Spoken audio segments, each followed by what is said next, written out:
Guten Abend zusammen. Hier ist Henry von Dankecast Deutsch.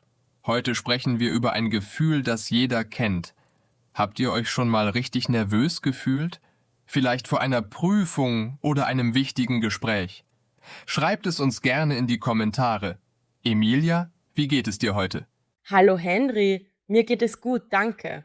Aber weißt du, ich muss ehrlich sein, letzte Woche war ich sehr nervös. Ich hatte ein Vorstellungsgespräch für einen neuen Job. Mein Herz hat so schnell geschlagen. Es war wirklich eine intensive Erfahrung. Oh, ein Vorstellungsgespräch. Das ist immer aufregend. Erzähl mir mehr davon. Wann war das Gespräch? Und für welche Art von Job hast du dich beworben? Es war am Dienstagmorgen um 9 Uhr. Die Position ist im Marketing. Ich würde mit sozialen Medien arbeiten. Das ist genau mein Bereich. Aber genau deshalb war ich so nervös. Ich wollte es wirklich haben. Ich bin schon am Montag nervös geworden. Ich konnte nicht gut schlafen. Die ganze Nacht habe ich an die Fragen gedacht. Was werden sie mich fragen? Was soll ich anziehen? Kennst du das Gefühl? Ja, absolut. Ich kenne das sehr gut. Vor wichtigen Terminen schlafe ich auch schlecht. Manchmal wälze ich mich im Bett herum. Ich denke an alle möglichen Szenarien. Was könnte passieren? Was könnte schiefgehen? Unser Gehirn macht manchmal verrückte Dinge, oder? Und am nächsten Morgen? Wie hast du dich gefühlt? Am Dienstagmorgen war es noch schlimmer. Ich bin sehr früh aufgewacht. Um 5 Uhr morgens. Viel zu früh. Mein Wecker sollte erst um 7 klingeln, aber ich konnte nicht mehr schlafen. Mein Magen hat sich komisch angefühlt. So ein Kribbeln, weißt du? Ich konnte nicht frühstücken, nur einen Kaffee habe ich getrunken und der hat alles noch schlimmer gemacht. Meine Hände haben gezittert. Ist das nicht verrückt? Nein, das ist ganz normal. Nervosität zeigt, dass dir etwas wichtig ist. Es ist ein Zeichen, dass du dich kümmerst. Aber Kaffee auf leeren Magen? Das war vielleicht keine gute Idee. Wie bist du zu dem Gespräch gekommen? Mit dem Auto oder mit der Bahn? Ich bin mit der Bahn gefahren. Das war ein Fehler. Die Bahn hatte Verspätung. Kannst du dir vorstellen? Ich hatte Angst, zu spät zu kommen. Das hat mich noch nervöser gemacht. Ich habe auf mein Handy geschaut, jede Minute. Tick, tack, tick, tack. Die Zeit ist so langsam vergangen und gleichzeitig so schnell. Kennst du dieses paradoxe Gefühl? Oh nein, das ist wirklich stressig. Verspätungen sind das Schlimmste, wenn man einen wichtigen Termin hat. Bist du pünktlich angekommen? Hattest du einen Notfallplan? Ja, zum Glück. Ich bin 10 Minuten vor dem Termin angekommen. Ich hatte Glück. Die Bahn kam dann doch noch rechtzeitig. Ich habe draußen vor dem Büro gestanden und tief geatmet. Ein, aus, ein, aus. Das hat ein bisschen geholfen. Meine Mutter hat mir diesen Tipp gegeben. Sie sagt immer, Atmung ist wichtig. Aber mein Herz hat immer noch gerast. Es fühlte sich an wie ein Marathon. Das ist eine gute Technik. Tiefes Atmen kann wirklich helfen. Deine Mutter hat recht. Atmung verbindet Körper und Geist. Ich mache das auch manchmal. 4 Sekunden einatmen, 4 Sekunden halten, 4 Sekunden ausatmen. Das beruhigt das Nervensystem. Und dann? Bist du ins Büro gegangen? Ja, ich bin reingegangen. Das Gebäude war sehr modern, Glas und Stahl überall. Sehr beeindruckend. Die Empfangsdame war sehr freundlich. Sie hat gelächelt und gesagt, ich soll mich setzen. Sie hat mir sogar Wasser angeboten. Das war nett. Aber ich konnte nicht still sitzen. Ich habe mit meinem Handy gespielt, ich habe meine Haare berührt, ich habe auf die Uhr geschaut. 5 Minuten haben sich wie eine Stunde angefühlt. Habt ihr das auch schon erlebt, liebe Zuschauer? Schreibt es in die Kommentare. Ich verstehe dich total. Die Wartezeit ist manchmal das Schlimmste. Man sitzt da und denkt nach. Zu viel Nachdenken ist nicht gut. Man macht sich verrückt. Wer hat dich dann zum Gespräch geholt? Eine Frau ist gekommen. Sie hat sich vorgestellt. Ihr Name war Frau Müller. Sie war die Personalleiterin. Sie war sehr elegant gekleidet. Ein schönes Kostüm, professionell, aber freundlich. Ich dachte, oh Gott, ich hoffe, mein Outfit ist okay. Ich hatte ein blaues Kleid angezogen. Nicht zu formell, nicht zu casual. Sie hat mich in einen Raum geführt. Dort waren 2 andere Personen. Ein Mann und noch eine Frau. 3 Leute. Ich hatte nicht damit gerechnet. Ich dachte, es wäre nur ein Gespräch mit einer Person. 3 Personen im Interview? Das kann einschüchternd sein. Ein Panel-Interview nennt man das auf Englisch. Wie hast du reagiert? Bist du in Panik geraten? Erstmal habe ich tief geatmet, dann habe ich gelächelt. Ich habe mir gesagt, sei ruhig, Emilia, du kannst das. Ich habe jedem die Hand gegeben. Meine Hand war etwas feucht vom Schwitzen. Das war mir so peinlich. Aber sie haben nichts gesagt. Sie waren alle nett. Der Mann hat sich vorgestellt als Herr Schmidt. Er war der Teamleiter. Die andere Frau war Frau Weber. Sie war aus der IT-Abteilung, also ein gemischtes Team. Das ist gut. Ein diverses Interviewteam ist oft ein gutes Zeichen. Es zeigt, dass verschiedene Abteilungen zusammenarbeiten. Und die erste Frage: Erinnerst du dich daran? Ja, Frau Müller hat gefragt, warum ich den Job will. Das ist eine typische Frage. Ich hatte eine Antwort vorbereitet. Ich hatte sie zu Hause geübt. Vor dem Spiegel sogar. Aber in dem Moment, mein Kopf war leer. Komplett leer. Ich habe einen Moment gewartet. Stille, eine unangenehme Stille. Dann habe ich nochmal geatmet. Und dann sind mir die Worte wieder eingefallen. Es war wie ein Schalter, der umgelegt wurde. Das passiert vielen Menschen. Nervosität kann unser Gedächtnis beeinflussen. Der Stress blockiert manchmal den Zugang zu Informationen. Aber du hast den richtigen Weg gefunden. Einen Moment warten, ruhig bleiben. Was hast du dann gesagt? Ich habe über meine Erfahrung gesprochen, über meine Ausbildung, über meine Motivation.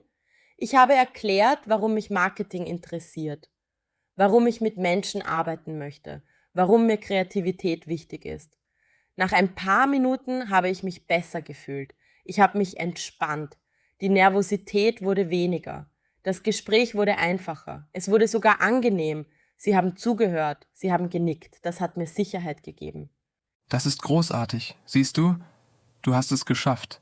Der Anfang ist oft am schwersten. Danach wird es besser. Wie lange hat das Gespräch gedauert?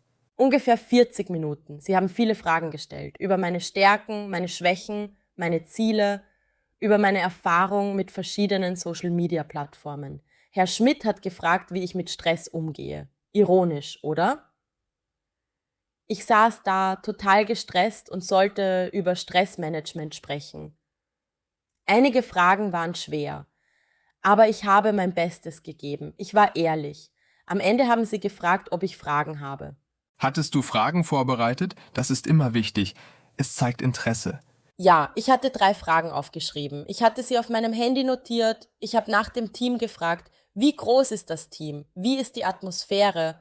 Dann habe ich nach den Projekten gefragt, an was würde ich arbeiten? Welche Kampagnen sind geplant? Und nach den nächsten Schritten im Bewerbungsprozess. Wann kann ich mit einer Antwort rechnen? Sie haben alles beantwortet. Sie waren offen und transparent, dann war das Gespräch zu Ende. Frau Müller hat mich zur Tür begleitet. Und wie hast du dich danach gefühlt? Erleichtert, so erleichtert. Als ich aus dem Büro gegangen bin, habe ich tief ausgeatmet. Alle Anspannung ist weggegangen. Ich hatte es hinter mir. Auf dem Weg zur Bahn habe ich meine beste Freundin angerufen. Ich habe ihr alles erzählt, jedes Detail. Sie war stolz auf mich. Sie hat gesagt, du hast das toll gemacht. Das hat gut getan. Manchmal brauchen wir einfach jemanden, der uns sagt, dass wir gut sind. Das klingt nach einem Erfolg. Und deine Freundin hatte recht. Du hast es toll gemacht. Hast du schon eine Antwort bekommen? Ja, 2 Tage später haben sie angerufen. Donnerstagmittag. Ich war gerade beim Einkaufen. Mein Handy hat geklingelt. Eine unbekannte Nummer. Mein Herz hat wieder angefangen zu rasen. Ich habe abgenommen. Es war Frau Müller. Sie hat gesagt, Sie haben gute Nachrichten. Ich habe den Job bekommen.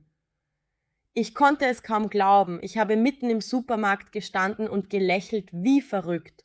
Die Leute haben mich komisch angeschaut, aber das war mir egal. All die Nervosität hat sich gelohnt. Manchmal müssen wir durch schwierige Momente gehen, um etwas zu erreichen. Herzlichen Glückwunsch, Emilia. Das ist wunderbar.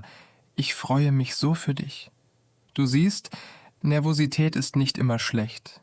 Sie zeigt, dass wir mutig sind, dass wir neue Dinge versuchen, dass wir aus unserer Komfortzone herauskommen. Und du, liebe Zuschauer, wann wart ihr das letzte Mal nervös? War es ein gutes Ergebnis? Erzählt uns eure Geschichte in den Kommentaren. Genau, wir möchten eure Erfahrungen hören. Nervosität ist menschlich. Jeder fühlt sie manchmal. Der Schüler vor der Prüfung, der Sportler vor dem Wettkampf, der Musiker vor dem Konzert. Das Wichtige ist, dass wir nicht aufgeben, dass wir weitermachen, auch wenn unser Herz schnell schlägt, auch wenn unsere Hände zittern. Ein sehr guter Punkt, Emilia.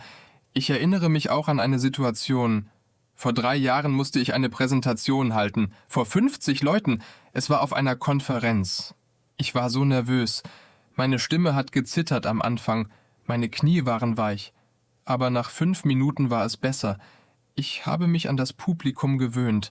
Ich habe ihre Gesichter gesehen. Sie waren interessiert. Sie haben zugehört. Das hat mir Mut gegeben. 50 Leute? Das ist viel. Ich bekomme schon Herzklopfen, wenn ich vor 10 Leuten sprechen muss. Wie hast du dich vorbereitet? Das muss sehr viel Arbeit gewesen sein. Ich habe sehr viel geübt. Jeden Abend vor dem Spiegel.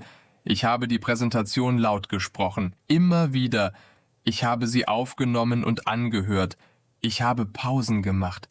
Ich habe an meiner Betonung gearbeitet. Meine Katze hat mir zugehört. Sie war mein erstes Publikum. Sie saß auf dem Sofa und hat mich angeschaut. Manchmal hat sie gegähnt. Das war ehrliches Feedback. Deine Katze, das ist süß, hat sie dir Feedback gegeben? Vielleicht mit einem Miau? Sie hat geschlafen. Das war ihr Feedback. Aber das war okay. Die Übung hat geholfen. Am Tag der Präsentation war ich nervös, aber vorbereitet. Vorbereitung ist sehr wichtig. Sie gibt uns Sicherheit. Sie gibt uns ein Fundament. Wenn wir gut vorbereitet sind, haben wir weniger Angst. Wir wissen, wir können es. Absolut richtig. Übung macht den Meister, wie man sagt. Das ist ein deutsches Sprichwort. Es bedeutet, dass wir durch Wiederholung besser werden. Liebe Zuschauer, habt ihr Tipps gegen Nervosität? Was hilft euch? Tiefes Atmen, Musik hören, Sport machen? Teilt eure Tipps mit uns. Ja, wir würden gerne voneinander lernen. Jeder hat andere Methoden. Manche Leute meditieren, sie setzen sich hin und konzentrieren sich auf ihren Atem. Andere gehen spazieren, sie bewegen sich in der Natur. Ich persönlich höre ruhige Musik, klassische Musik oder Jazz. Das beruhigt mich, es lenkt meine Gedanken ab. Ich mache oft Sport, eine Runde Joggen oder Yoga. Das hilft mir, den Kopf frei zu bekommen. Bewegung ist gut für den Körper und den Geist. Sie reduziert Stresshormone, sie produziert Glückshormone. Nach dem Sport fühle ich mich immer besser, klarer, ruhiger. Das stimmt. Und noch etwas ist wichtig. Wir sollten nett zu uns selbst sein. Nervosität ist okay, Fehler sind okay, wir sind alle Menschen. Niemand ist perfekt. Manchmal sind wir zu streng mit uns selbst. Wir erwarten zu viel. Wir kritisieren uns zu hart. Sehr wahr, Emilia. Perfekt sein zu wollen, macht uns nur noch nervöser. Es ist besser, authentisch zu sein, ehrlich zu sein, unser wahres Selbst zu zeigen. Und wenn wir nervös sind, das ist auch in Ordnung. Das macht uns menschlich. Es macht uns sympathisch. Leute verbinden sich mit echten Menschen, nicht mit perfekten Maschinen. Genau. Vielen Dank fürs Zuschauen, liebe Freunde. Wir hoffen, dieses Gespräch hat euch geholfen. Vielleicht fühlt ihr euch jetzt besser, wenn ihr das nächste Mal nervös seid. Vergesst nicht, einen Kommentar zu schreiben. Wir lesen alle eure Nachrichten und wir antworten gerne. Eure Geschichten sind wichtig für uns. Ja, eure Kommentare bedeuten uns viel. Sie inspirieren uns. Sie geben uns Ideen für neue Videos. Abonniert unseren Kanal, wenn ihr mehr Deutsch lernen möchtet. Wir machen jede Woche neue Videos. Einfache Gespräche für Anfänger. Themen aus dem Alltag. Bleibt neugierig und bleibt mutig. Wir sehen uns im nächsten Video. Bis dann. Tschüss und einen schönen Abend noch.